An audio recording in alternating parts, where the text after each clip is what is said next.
Bivol's the #1 on my hit list. You know, Bivol he's a great competitor, great champion. But I'm a great champion too. I just want to test myself every single fight. I've seen Canelo in the building. Hey, let me just ask the fans this: do you guys want to see Canelo versus David Benavidez? Enough said. Enough said. That means that we can't leave that fight on the table. You know what I mean? Whatever. I have respect for Canelo. He's a great champion, but I'm a great champion too. Let's do it. What he's saying that he wants to fight me and Beterbiev, it means that he's a great fighter. He's confident and he wanna achieve more and more. It's good, and what I could tell. Do you remember the sparring with David? Yeah, I remember. Yeah, we had a couple of sparrings. I remember it was some of good moments from my side, some good moments from his side. But you know, it's sparring. Sparring, it's sparring. Our Mike Coppinger, our very own Mike Coppinger, is reporting that His Excellency Turki Al-Sheikh wants to make David Benavidez not versus Opetaya, not to go down and fight one of the light heavies, but Alexander Usyk for the heavyweight championship in 2027. I don't know how much more Usyk's gonna fight. I agree. But give me 2 more fights, 2 or 3 more fights. Let him be undisputed at cruiserweight. Pick up 2 more belts there. 2 more fights, and then go to heavyweight and fucking Benavidez beats Usyk. After overpowering Zurdo Ramirez, David Benavidez is now pursuing even bigger opponents. But Dmitry Bivol has finally responded to the heated challenge, completely changing the entire discussion. Would you like to be undisputed once again by the end of the year? Yeah, why not? Why not? Yeah, this is one of the options. Also, there is Benavidez, there is Beterbiev still, and also I'm open for cruiserweight. Why not? Yeah, I would like to get a chance to fight for another belt also in another weight class. Dmitry Bivol says he has no issue taking the fight with David Benavidez. But Benavidez feels there has been no serious guarantee or firm response from Bivol's side. No, I haven't been assured anything. And like I said, but it doesn't really bother me. The good thing about me is I got time on my side. I'm 28 years old, so I still have a long, long time. You know, if anything, these guys, they're kind of getting out of their prime, so I'm barely stepping into my prime. If it doesn't happen now, it'll definitely happen. Taking aim at Canelo, David Benavidez stated that Crawford merely outperformed him while claiming he would hand Canelo a far more brutal loss. He would always remember. Thinking for a long time that I'd go in there and give Canelo the hardest fight of his career, and he would definitely remember me. You know, I think what Terence Crawford's boxing more carefully. It's not like he put a beating on him. You know, he just basically outclassed him. But for me, he would definitely feel me. He'd definitely remember me for the rest of it. Speaking about Dmitry Bivol, David Benavidez recalled their sparring sessions and said he hurt him during the 4th round, adding that he understands his flaws the same way Ramirez was exposed after sparring. The last time I sparred him, I hurt him. I hurt him bad in the 4th round. But he's a great fighter. I don't take nothing away from him. The last time I sparred him, I was 22 years old. So that was about like 6 years ago. But I do remember that, you know, there are some opportunities I could take advantage. In response, Dmitry Bivol described it as nothing more than quality sparring, saying he was experimenting against Benavidez and denying that David ever hurt him. You know, spar, it's very different than a fight. I have a lot of sparrings when I wasn't good, when I was good. I'm not seeing on the sparrings, it's like on the fight. I'm checking, I'm just trying to do something, you know. I just have some mission for one sparring and I try to do it. Sometimes it's good, sometimes it's not. But with Benavidez it was good sparrings. I can't say that something was not good. Now it's Canelo. He has belts. Of course he's the best in 168. They need to prove it. They need to earn belts. Then we will say. We have rules.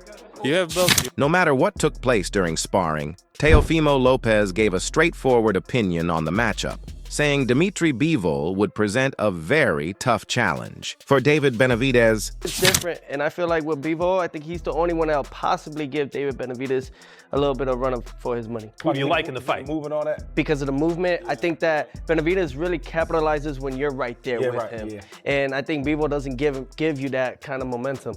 So I think it's going to be a high volume fight if it happens. Bivol throws a lot of punches. Benavidez throws a lot of punches. so many options. Yeah, I think that is a great fight. So I'm really with Devin on this, Shady, because I think that if you go back down and you have to drain yourself to get to the weight, and you're fighting a guy as good as Bivol who's not going to be there for you to hit, that's a bad matchup. Adding another perspective, Max Kellerman said David Benavidez should pursue Artur Beterbiev instead of dropping weight, describing it as the ideal matchup for him. I'll tell you a fight I'd rather see than him and Bivol, okay? And maybe even him and Opataya. It could be a catch weight, because I agree, I don't want to see him move down. Beterbiev! That's a good fight, too. Benavidez and Beterbiev is the best action fight you could even think of. That fight might be too brutal to make. That might be like, that fight is too dangerous to make. They're both too dangerous.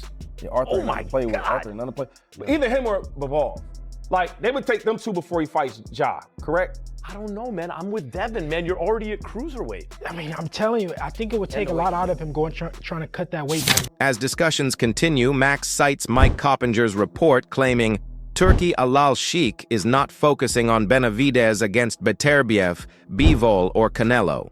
Instead, plans reportedly point toward a massive 2027 heavyweight title fight between Oleksandr Usyk and David Benavidez, creating another surprising twist for a fighter pursuing boxing's biggest names. Mike Coppinger, our very own Mike Coppinger, is reporting that His Excellency Turki Al-Sheikh wants to make David Benavidez not versus Opataya, not to go down and fight one of the light heavies, but Oleksandr Usyk for the heavyweight championship in 2027.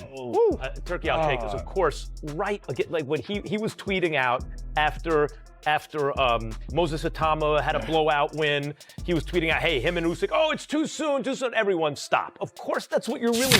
This development shifts everything, with fans excited for a high-level clash of pure skill. Devin Haney notes Benavidez is a naturally strong fighter, while Usyk has built his career facing larger opponents using technique over power. Haney believes their matchup would be a true spectacle and reveal Benavidez's true standing. After that performance by Benavidez, Yes. should Benavidez, beat Opataya, or even if he just moves up to heavyweight, Usyk is beating these giants, these behemoths, where he can see the punches coming, where he has a speed advantage. And he's always faster. He's always faster. What about a dude like this? I think that it's a good fight because Usyk is not a big heavyweight. Nope. He's a guy who's at cruiserweight who went up to heavyweight. He's not the biggest.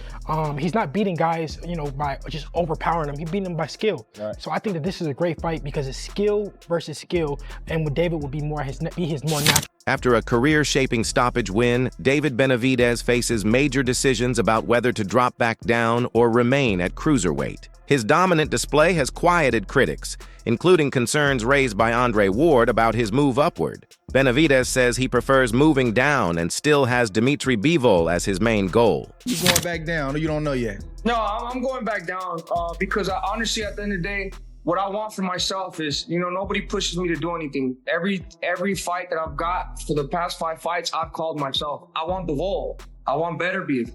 I want the hard fights that I'm going to have to go deep inside myself and bring the best out of me. Like I've always said, in boxing, you have to put yourself in a position of stress to get the best version of yourself. And that means going up against the best of the best. And I definitely do want to show what my spirit is made of. And I want to show everybody that with belief in yourself, you could accomplish it. The boxing world is now praising David Benavidez as the true Mexican monster. Journalist Sean Zittel compares the situation to iconic fights like Mayweather versus Gotti, while also clarifying that no one has officially dominated Zurdo Ramirez in such fashion. It further highlights Benavidez's growing dominance and destructive form in the division. A late stoppage by an accumulation of punches. Nobody on the record that I know of had him knocking out, not stopping TKO, but knocking out Zurdo Ramirez for a 10 count in the 6th round with that kind of, cackling display of power and speed like that. And that is the best performance of David Benavidez's career.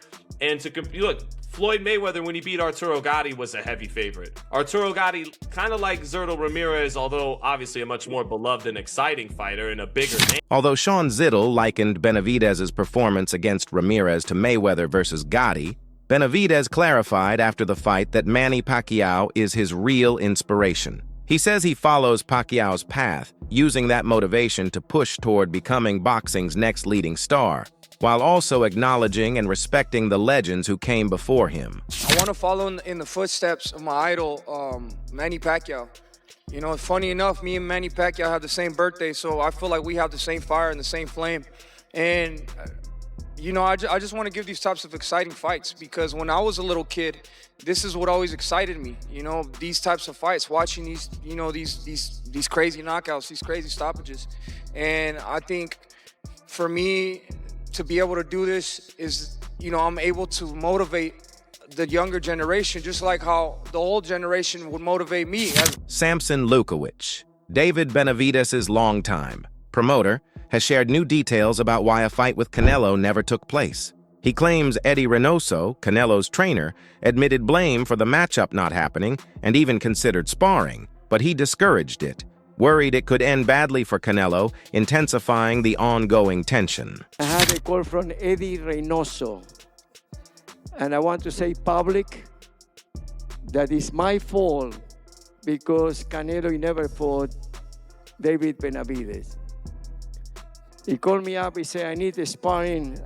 Can I have David Benavidez? I tell him no, because he will knock out Canelo. So don't take it.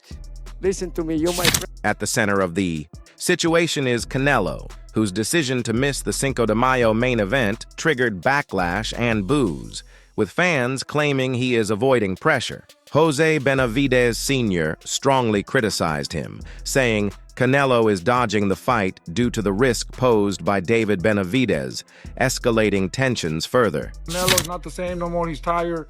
Our reflexes are not good. You know, the feet is not good no more. His power's not there anymore. I think he's going to struggle with Dembele, you know? At the end of the day, man, I just want to talk about David Benavidez, to be honest, the Mexican monster. You know? Tim Bradley has openly criticized Canelo, claiming he is steering clear of a fight with David Benavidez and questioning his readiness for real risk. He says even supporters are beginning to see this pattern. Bradley adds that delays only increase pressure on Canelo, arguing that facing Benavidez is essential to protect his legacy. All right, Canelo, like, stop, you know?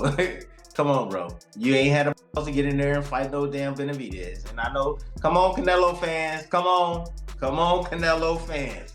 Bring it, for real. No, you didn't have the to get in there and fight Benavidez, you know, but you're gonna go to his fight, right? Come on, stop. And get in the ring with Benavidez. It's the perfect time now. He's already blown up to 200 and something pounds now. Now you bring him back down, bring his ass back down to 168, Canelo, and say you want to fight him.